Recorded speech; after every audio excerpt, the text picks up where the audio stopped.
Bonjour, c'est Brigitte Masson, bienvenue sur ma chaîne Brigitte Positive Spirit, j'espère que vous allez bien.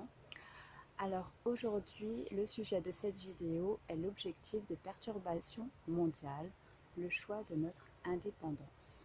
Pour ce sujet, je vais tout d'abord vous expliquer le contexte de ces perturbations mondiales et dans un deuxième temps, vous expliquer en fait les différents niveaux qu'il y a à comprendre derrière le terme d'indépendance et que tout cela va vers un seul objectif et ça je le développerai en dernier point. Donc si ce sujet vous intéresse, n'hésitez pas à liker, commenter et à vous abonner bien sûr. Le contexte actuel. En fait, en spiritualité, on parle d'énergie et en ce moment, les énergies actuelles, les énergies de 2020, nous poussent, tout à chacun, vers notre indépendance. Le contexte actuel avec ces perturbations mondiales, ce sont des énergies qui, dans l'ensemble, sont, je dirais pour résumer, plutôt négatives et qui nous poussent vers ce choix. Le principe qui a fondé ce monde est le libre arbitre. Donc nous avons tous le choix. Et le choix de choisir notre indépendance. Donc dans les perturbations mondiales, donc nous voyons bien que tous les gouvernements sont concernés et que finalement toutes les décisions qui sont prises, et ça on peut le constater par rapport à la Covid qui nous a tous touchés, que les décisions qui ont été prises par nos gouvernements allaient à contresens du bon sens, puisque finalement nos experts qui n'avaient pas les pieds et les mains liés à des enjeux, à des intérêts financiers, ces experts-là ont par la suite osé parler et nous ont dévoilé ce qu'il en était vraiment de cette Covid et de ce qui était mis en place par nos gouvernements. Le constat est, pour ma part, que les décisions n'ont pas été prises pour notre bien-être. Et donc, en fait, de constater cela va nous pousser à réagir, va nous pousser à prendre notre responsabilité vis-à-vis de la situation et prendre conscience finalement que on a le pouvoir d'agir et de se détacher de cette autorité qu'est notre gouvernement, parce que finalement ça va aussi à contresens de ce qui est bon pour nous. Ensuite, pour encore alimenter le contexte actuel, nous avons aussi les enjeux climatiques. Et là, cette année 2020, je trouve personnellement que c'est une révolution, puisque là, davantage de conscience s'éveille par rapport à notre environnement, notre nature, et pour la préserver. Donc là encore, je veux dire, au niveau mondial, les décisions ont été tardives à se mettre en action pour préserver notre environnement et elles ne vont pas assez vite. Et pourtant, enfin, voilà, les gouvernements sont quand même au fait de ce qui se passe. Les experts, enfin, informent les gouvernements et je trouve que finalement, s'il n'y a pas eu de réaction, c'est que, comme on le sait tous, hein, c'est qu'il y a des intérêts et des intérêts financiers derrière qui poussent à ne pas agir. Et il n'y a que le peuple qui, lors de ces manifestations, montre que c'est vraiment d'une importance capitale.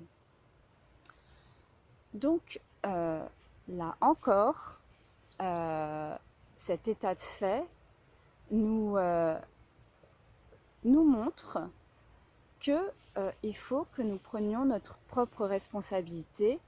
Et là encore, ça nous pousse à nous détacher des gouvernements qui agissent trop lentement pour préserver cette planète. Ces énergies qui semblent négatives à première vue, en fait,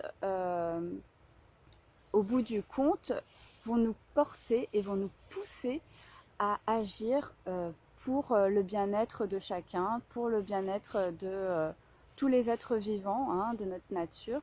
Alors, le choix donc de notre indépendance, l'indépendance, il y a plusieurs niveaux. Et pour vous expliquer ces différents niveaux, en fait, je vais prendre une image. Actuellement, nous sommes au stade de l'enfant pour la plupart d'entre nous. Et donc pourquoi? Parce que l'enfant est dépendant de ses parents. Et ça veut dire quoi? Ça veut dire qu'il est dépendant d'une autre autorité que lui-même pour pouvoir décider et agir dans sa propre vie. Et le fait est que il n'y a pas que l'autorité des parents, il y a aussi l'autorité, ce qu'impose la société, nos gouvernements et toute autre personne extérieure qui pense,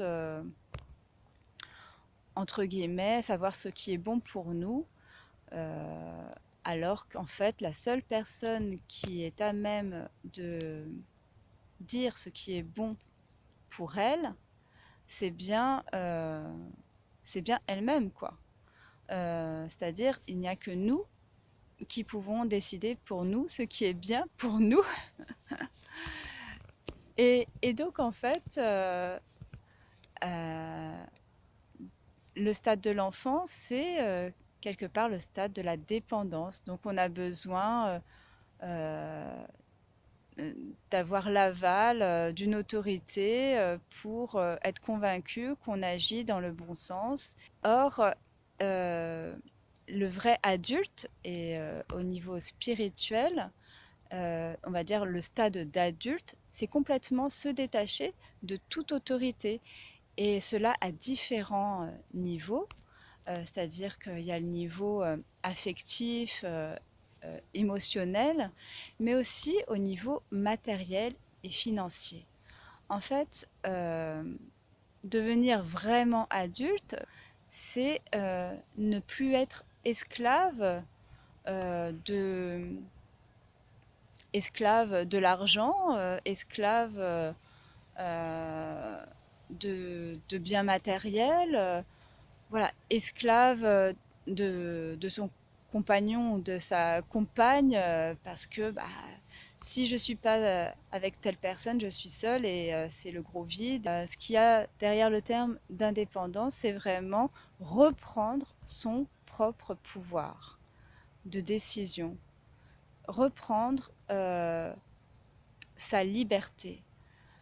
C'est savoir ce qui est bon pour soi indépendamment de tout ce qui peut être dit autour de nous, tout ce qui semble soi-disant être la bonne chose à faire, se détacher de ça pour vraiment savoir ce qui au fond de nous est vraiment important et ce qui compte le plus. C'est ça la véritable indépendance. Et du coup, cette véritable indépendance, eh ben, elle s'obtient comment? Par un vrai travail et ce qu'on appelle au niveau spirituel un vrai travail de guérison. Et si vous voulez en savoir plus, en fait, je donne certaines clés dans 2 vidéos. Alors vous avez la première que j'ai faite qui concerne la nuit noire de l'âme, ou sinon vous avez une deuxième vidéo dont le titre est Comment contribuer au monde de demain. Et je crois que les deux sont en 2 parties et il me semble que les outils, les clés sont donnés plutôt dans la deuxième partie, mais à voir. Je vous parlais précédemment d'une vidéo dont le titre est La nuit noire de l'âme. Et en fait, ce que nous vivons actuellement est une nuit noire de l'âme collective. Alors, j'en parlais dans cette vidéo au niveau personnel, individuel. Mais là, ce que nous vivons, c'est à l'échelle collective. Et donc, l'objectif de la nuit noire de l'âme, c'est notre bonheur, notre liberté. Et, euh, et là, c'est ce qu'on vous demande, en fait. Qu'est-ce que vous souhaitez pour vous? Qu'est-ce que vous êtes prêt à abandonner pour vivre ce bonheur? C'est comme si vous vous retrouviez finalement sur un pont et que vous aviez deux directions possibles. Soit celle de votre vie actuelle que vous connaissez, donc qui vous sécurise, vous en contentez, il y a du bien, du moins bien, et vous avez le choix euh, d'une autre direction vers laquelle c'est un peu l'inconnu, mais vous savez avec certitude que les épreuves que vous allez devoir passer vont vous mener vers votre bonheur, euh, vers qui vous êtes, et vous allez pouvoir vous épanouir complètement, aller vers l'abondance, et cela dans tous les domaines. Donc ce qui est une certitude, c'est que ce choix-là, ce côté du pont, vous mène vers l'abondance. Donc après, ça reste un choix personnel.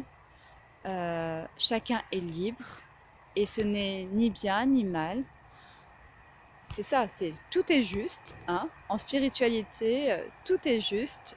Quelle que soit la décision que vous prenez, elle est juste. Mais voilà, nous sommes en 2020 et 2020, il s'agit de faire ce choix de notre indépendance ou de continuer dans ce type de société telle que l'on connaît. Est-ce que c'est vraiment celle qui mène au bonheur? Moi, je n'en suis pas sûre personnellement, mais cela reste que mon avis. Donc voilà, j'arrive à la fin de cette vidéo. J'espère qu'elle vous a plu. N'hésitez pas à liker, commenter et à vous abonner.